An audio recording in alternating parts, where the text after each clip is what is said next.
Okay, question 3. Here we have a 1.8 kilogram mass.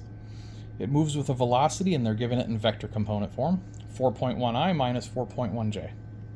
Determine the angular momentum of the particle about the origin when its position vector is given as 1.5i plus 2.2j. All of these are in SI units, so you have to know what the SI unit is in order for you to calculate it out and get the correct units in the end.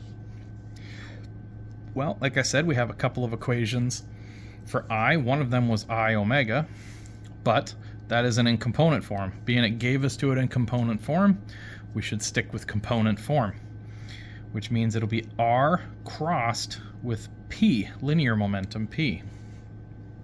Okay.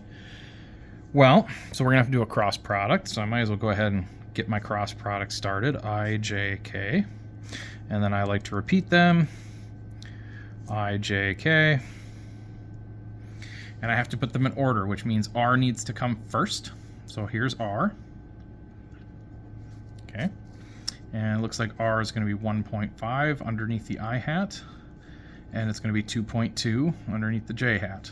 And the rest are zeros. So 1.5, 2.2, K is a 0. Okay, then I need to have momentum.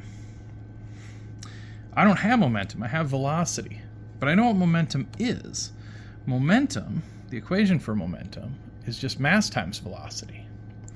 If I know the mass, 1.8, all I have to do is take 1.8 times v, and I'll have the momentum.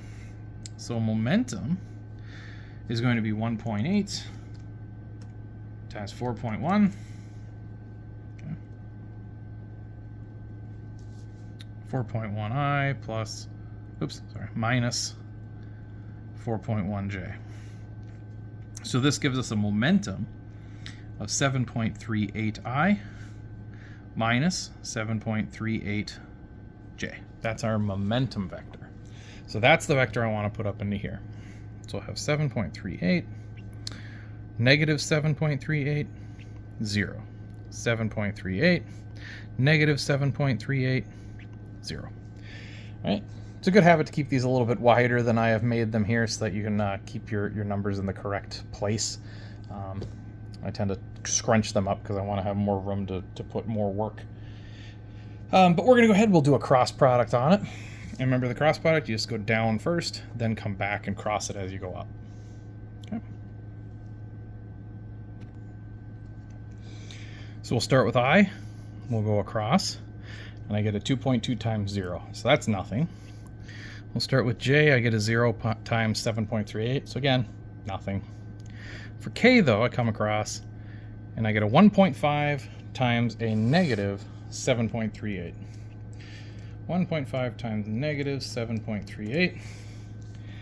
That will get me, for the K direction, a negative 11.07 K hat. Okay, now I come back up. Okay, so I'll start here. I have 7.38 times 2.2. Okay, and that will get me a 16.236 K hat. And for the rest, for I hat, I get 0. For J hat, again, I get a 0. So there's nothing else there. And then it's just one minus the other. Okay, so it's just one minus the other. So we'll go ahead and put that in. We'll have 11.07 minus 16.236. Oh, screwed that up. Minus 11.07.